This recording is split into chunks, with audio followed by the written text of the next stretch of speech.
Omar, great to have you on the panel. I've really gotten to know your story. It's extremely inspiring. But for our audience, if you don't mind, would love to hear it from the horse's mouth, where you grew up, how you came into the sport, and how did you get to where you are today?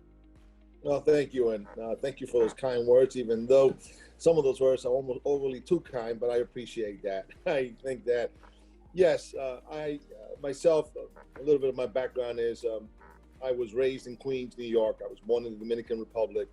I came to the United States at a very young age, raised in Queens, New York. I was a product of the New York City school system. Went to public school in Queens. Ended up going to high school. I had the opportunity to different colleges, but my goal was always to be a baseball player. I ended up playing baseball for the Oakland Athletics, the Seattle Mariners, and also ended up playing baseball in Europe, which was a great experience, a cultural experience, and really changed my life as a whole. Right now, just when I look back, I think of all the great people that I came across and how developing as a person. Yes, if you look up, and when I look back, I look at fun times, I look at opportunities, but really the reason that a young kid from Queens gets to where he is today is because of people that helped him along the way, development of people that communicated with you, and just helping others. I'm a product of that.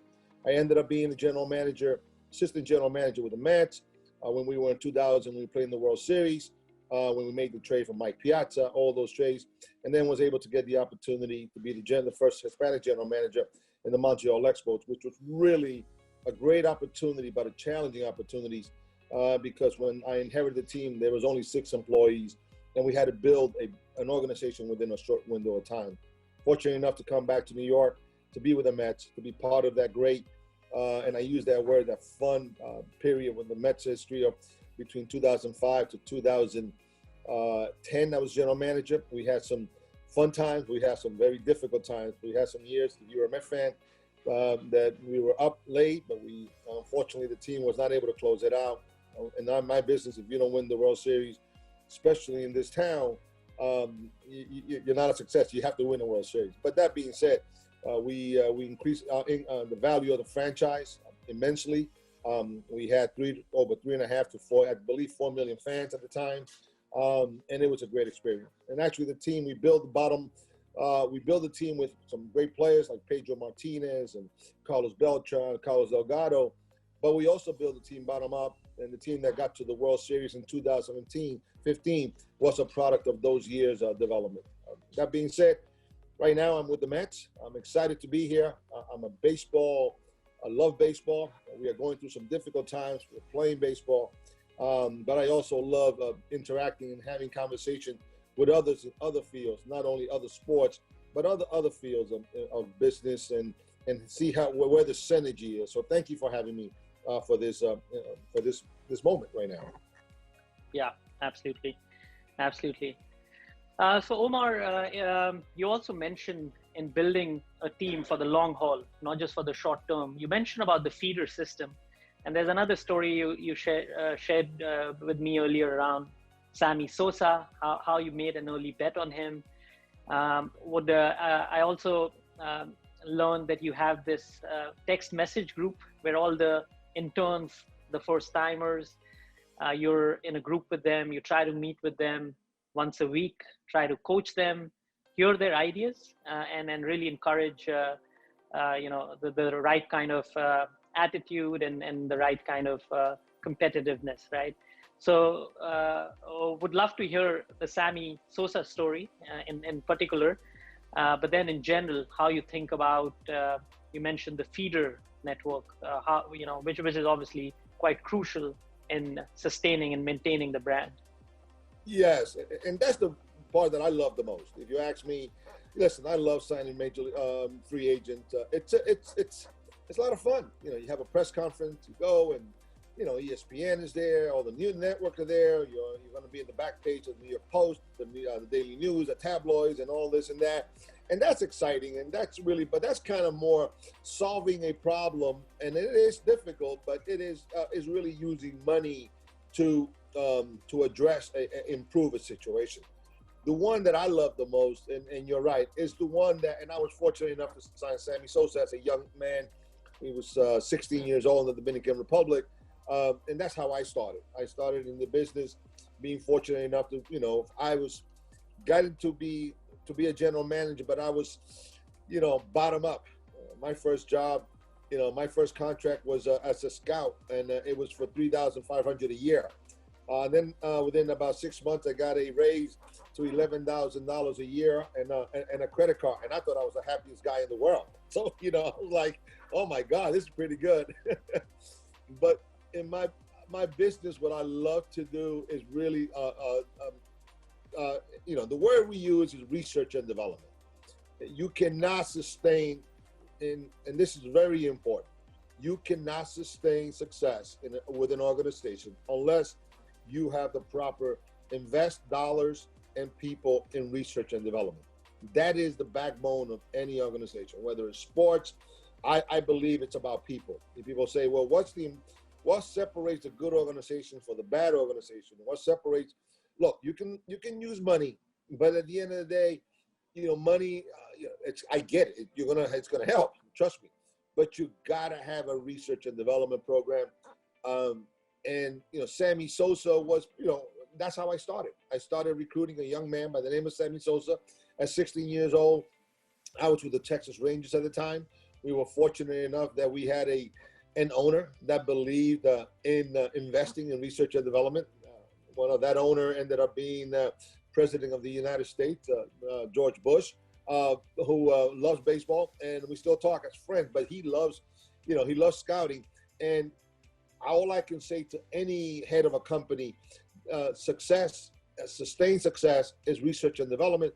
In baseball, it's investing in your scouting department. It's investing in your development department.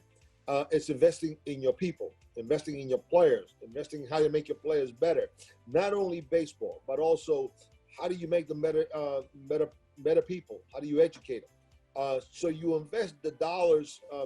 I almost feel that in our industry, we could probably invest more. I think basketball is doing a great job. I think soccer is doing a great job in research and development. I think that we as an industry can do a better job. And so to me, it's about people. And you're right. But now when you get in the positions that we're in, it's not only about developing the players. It's not only like with Sammy Sosa as a kid, making sure that he had all the needs, nutritional needs, all the issues that come with a young player coming from a poor country. But it's no different than it is today. We have a Pete Alonso in the major league, or today we have a Jacob deGrom who won 2 Cy Young. It really is investing time with the players when they're young, and also investing time when in my position. I love a young group of guys, investing leaders. I love young interns. I love talking to interns. I love developing.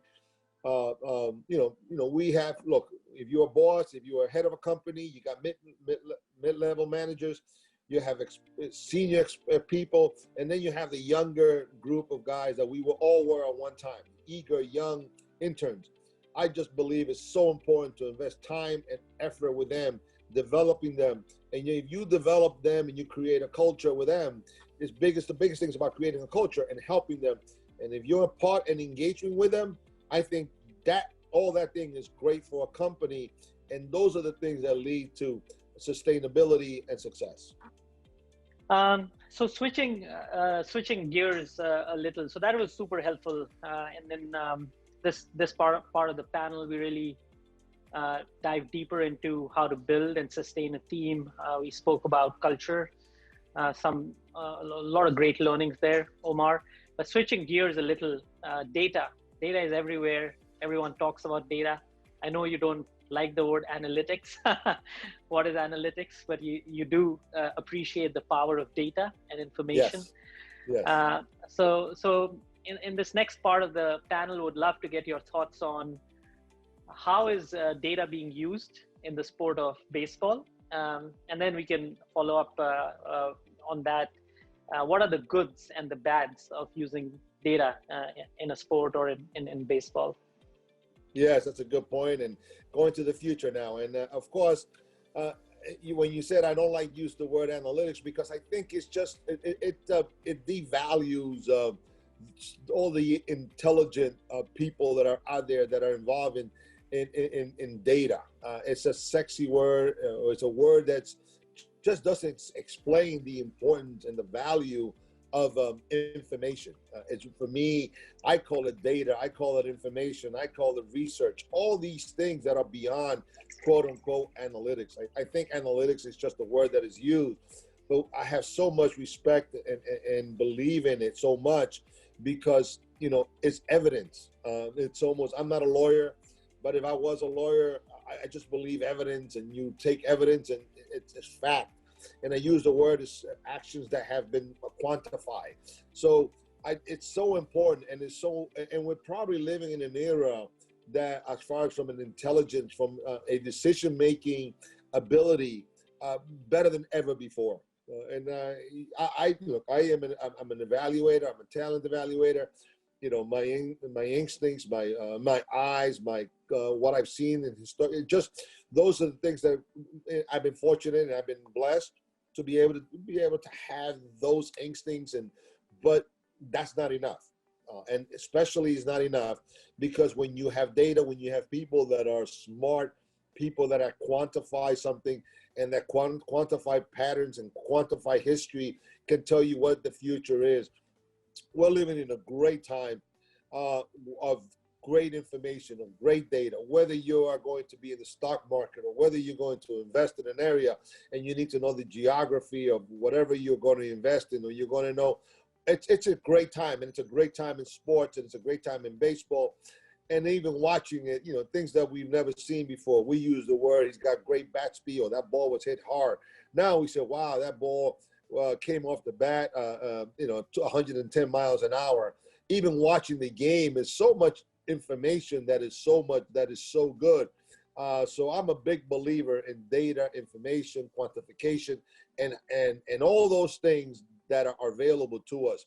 That being said, I'm a big believer, but I'm also a big believer the successful teams, the successful organizations, whatever it is that are going to use that data and use it to their advantage are the ones that are going to be able to simplify it if they're going to be used by the player.